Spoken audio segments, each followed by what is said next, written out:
ষষ্ঠ শ্ৰেণীৰ ছাত্ৰ ছাত্ৰীসকলক স্বাগতম জনাইছোঁ। মৰমৰ ছাত্ৰ ছাত্ৰীসকল, তোমালোকৰ গসাউ আৰু লসাগু পাঠৰ আলোচনা চলি আছিলে। আগৰ আলোচনা আমি অনুশীলনী 28Bৰ 4 নম্বৰলৈকে অংককেইটা আলোচনা কৰিছিলোঁ। আজি আমি 5 নম্বৰ আৰু 6 নম্বৰ এই দুটা অংক আলোচনা কৰিব বিচাৰিছোঁ। এইকেইটা অংক অলপ ক্ৰিটিকেল আছে, কঠিন আছে, তোমালোকে মনোযোগেৰে চাবা আৰু কিবা অসুবিধা পালে মোক কমেণ্ট কৰি জনাবা। 5 নম্বৰ অংকটো দিয়া আছে যে আটাইতকৈ ডাঙৰ কি সংখ্যাৰে 4345 আৰু 4470ক হৰণ কৰিলে ক্ৰমে 5 আৰু 6 ভাগশেষ হ'ব নিৰ্ণয় কৰা। এই অংকটো কৰিব লাগিলে আমি কি কৰিব লাগিব? প্ৰথমতে যি দুটা সংখ্যা আমাক দিয়া আছে সেই সংখ্যা দুটাৰ পৰা এই 5 আৰু 6 মাইনাছ কৰিব লাগিব। প্ৰথমটোৰ পৰা 5 আৰু দ্বিতীয়টোৰ পৰা 6 মাইনাছ কৰি ল'ব লাগিব। তাৰপিছত যি দুটা নতুন সংখ্যা পাম সেই সংখ্যা দুটাৰ গসাউ উলিয়াব লাগিব। গসাউটোৱে হ'ব আটাইতকৈ ডাঙৰ সংখ্যা, যি সংখ্যাৰে এই দুটা সংখ্যা আছে, সংখ্যা দুটা হৰণ কৰিলে 5 আৰু 6 ভাগশেষ বাকী ৰয়, ভাগশেষ থাকে। বাকী আৰু ভাগশেষ একে, এতিয়া ভাগশেষ থাকে।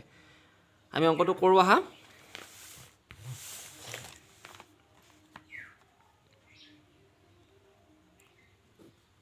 পাঁচ নম্বৰ সমাধান।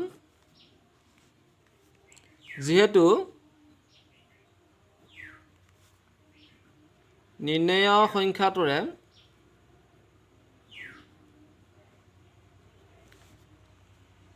ফ'ৰ 345 আৰু 4470 হৰণ কৰিলে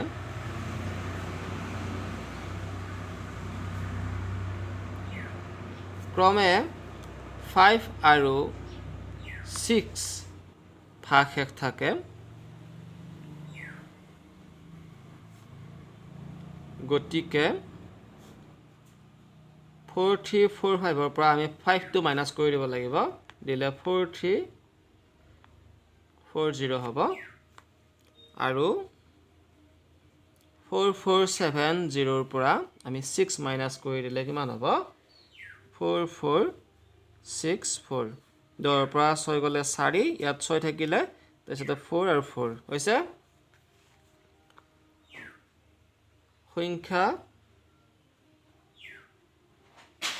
কেইটাক উক্ত সংখ্যাটোৰে, এইটো সংখ্যা আৰু এইটো সংখ্যা উক্ত সংখ্যাটোৰে সম্পূৰ্ণৰূপে কি হ'ব? বিভাজ্য হ'ব। এইখিনি কথা তোমালোকে লিখি ল'ব লাগিব। এতেকে নিৰ্ণয় সংখ্যাটো 4340 আৰু 4464ৰ গসাউ হ'ব। এই দুটাৰ গসাউটোৱে হ'ব সেই সংখ্যাটো, যিটো সংখ্যা আমি উলিয়াব লাগে, গসাউ হ'ব। এতিয়া চুটি হৰণ পদ্ধতিৰ সহায়ত আমি গসাউ নিৰ্ণয় কৰিম। 4340 আৰু 4464। প্ৰথমতে আমি দেখা পাইছোঁ এককৰ ঘৰত 0 আৰু 4 আছে। চ' আমি 2ৰে আমি ডিভাইড কৰিব পাৰিম। কৰিলে 2 দুগুণ 4, 2 এগুণ 2, 1 বাকী হ'ল 2 7 গুণ 14 আৰু 0। 2 দুগুণ 4, 2 দুগুণ 4, 2 3 গুণ 6, 2 দুগুণ 4। এইবাৰ আকৌ দেখা পাইছোঁ 0 আৰু কি আছে? 2 আছে। গতিকে আমি 2ৰে কৰিব পাৰিম। 2 এগুণ 2, 1টো থাকিলে একক আমি 2ৰে হৰণ কৰিব নোৱাৰোঁ, গতিকে দুটা সংখ্যা ল'ব লাগিলে আমি এটা শূন্য দিব লাগিব, দিলে 17 পাই যাম। 2 8 গুণ 16 হ'ল, 1 বাকী হ'ল 2 5 গুণ 10। 2 এগুণ 2, 2 এগুণ 2, 2 এগুণ 2, 1 বাকী হ'ল 2 6 গুণ 12। এইবাৰ আমি যদি চাওঁ, ইয়াতে মৌলিক সংখ্যা 31ৰ বাহিৰে অন্য একো সংখ্যাৰে হৰণ নাযায়। গতিকে 31ৰে যদি আমি হৰণ কৰিব খোজোঁ, তেতিয়াহ'লে 31টো আমি ল'ব লাগিব। নহ'লে 31ৰে কিমান বাৰ দিব পাৰিম? আমি ইয়াতে 3 বাৰ দিব পাৰিম। 31 আৰু 3 পূৰণ কৰিলে 3 এগুণ 3, 3 3 গুণ 9, 93। ইয়াতে 108 আছে নহয়, তিনিটা সংখ্যা 93 পালোঁ। গতিকে আৰু এবাৰ দিলে কিন্তু বেছি হৈ যাব, সেইকাৰণে আমি নিদিওঁ। আমি 3 বাৰ দিলোঁ, 3 বাৰ দিয়াৰ পিছত 93 পালোঁ। 108ৰ পৰা 93 মাইনাছ কৰি দিলে 8ৰ পৰা 3 গ'লে 5, 10ৰ পৰা 9 গ'লে 1, 15 বাকী ৰ'ল। আৰু এইফালে 5 আছিল নহয়, তো 5টো ইয়াত হ'ব এতিয়া 155। 31ৰে আমি কিমান বাৰ হৰণ কৰিব পাৰিম 155? সেইটো চাব লাগিব। 3 বাৰ দিওঁতে 93 হ'ল।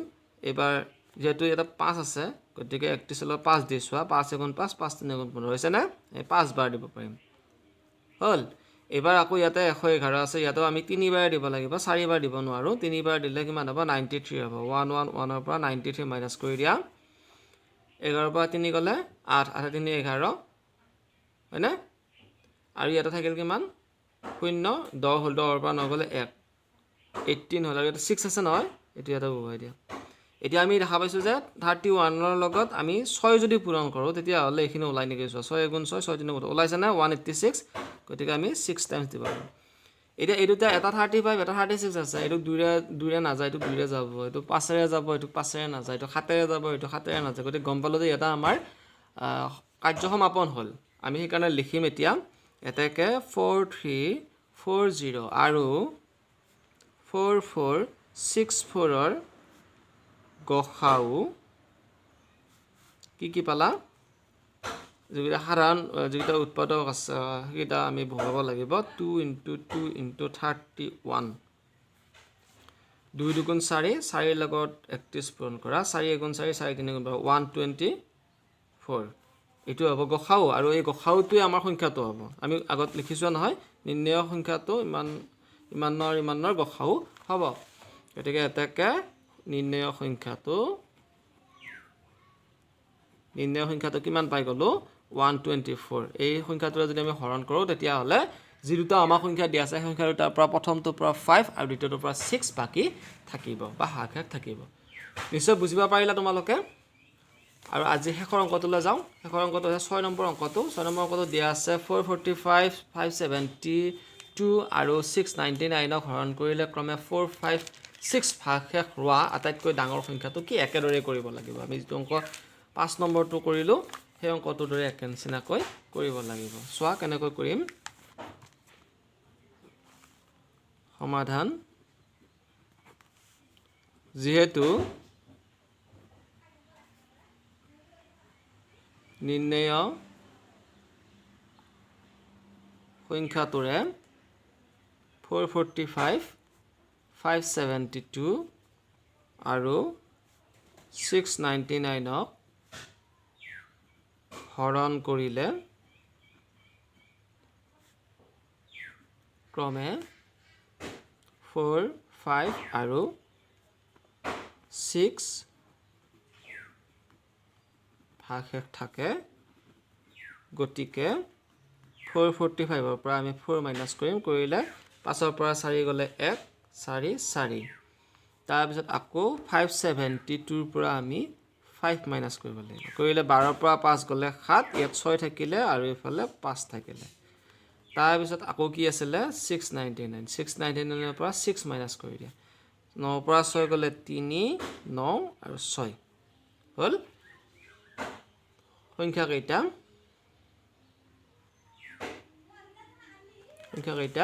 উক্ত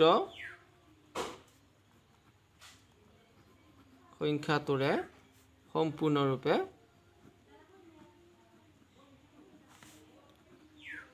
বিভাজ্য হ'ব এটাকে নিৰ্ণয় সংখ্যাটো 441 567 আৰু 693 গখাও হ'ব এতিয়া ছুটিহৰণ পদ্ধতি সহায়ত কৰা এইকিটাক গখাও নিৰ্ণয় কৰি দিয়া 567 আৰু 693 তিনিৰে হৰণ যায় নেকি চোৱা দুইৰে নাযাব কাৰণ এককৰ ঘৰত 1 7 আৰু 3 আছে তিনিৰে কৰিছে 8 1 9 তিনিৰে যাব 6 5 11 11 7 18 তিনিৰে যাব এটু তিনিৰে যাব 9 6 15 16 17 18 তিনিৰে কৰা 3 গুণ 3 1 বাকি ৰল 14 3 4 গুণ 12 2 বাকি ৰল 3 7 গুণ 21 এবাৰ আকৌ এটু কৰা 3 গুণ 3 2 বাকি ৰল 26 3 8 গুণ 24 2 3 9 গুণ 27 3 2 গুণ 6 3 3 গুণ 9 3 গুণ 3 তাইছা আকৌ সোৱা 7 4 11 কে 12 3ৰে যাব 9 কে 10 18 3ৰে যাব 3 ৰে 5 কে 6 3ৰে যাব গতিকে আমি আকৌ 3ৰে কৰিব পাৰিম 3 4 গুণ 12 2 বাকি ৰল 3 9 গুণ 27 এটু কৰা 3 6 গুণ 18 3 3 গুণ 9 তা 3ৰে কৰা 3 7 গুণ 21 আৰু 2 বাকি ৰল 3 7 গুণ 21 এটুক আমি 7ৰে কৰিব পাৰিম 7 7 গুণ 49, 7 9 গুণ 63, 7 11 গুণ 77। এটা 7 আৰু 11 মৌলিক সংখ্যা আছে আৰু হৰণ নাযাব, গতিকে আমি কি পালোঁ 3 3 আৰু 7ৰ পূৰণ ফলটো পালোঁ। এতেকে 441, 567 আৰু 693 গসাউ পূৰণ কৰি দিয়া। 3 পূৰণ 7, 3 3 গুণ 9, 9 7 গুণ 63।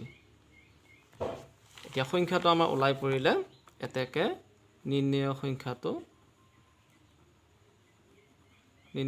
কিমান 63। আমাৰ সমাধান হৈ গ'ল। মৰমৰ ছাত্ৰ ছাত্ৰীসকল, আজি আমি 2টা অংক আলোচনা কৰিলোঁ। ইয়াৰ পিছৰ আলোচনাত আমি 3টা অংক আলোচনা কৰিম, 7 নম্বৰ, 8 নম্বৰ আৰু 9 নম্বৰ। তোমালোকে তেতিয়ালৈকে সংযোগ ৰাখিবা আৰু কিবা নুবুজা থাকিলে মোক জনাবা, মই সেইবোৰ সমস্যা সমাধান কৰিবলৈ চেষ্টা কৰিম। সকলোকে শুভেচ্ছা জনাই আজিৰ পাঠ ইমানতে সামৰণি মাৰিছোঁ। ধন্যবাদ।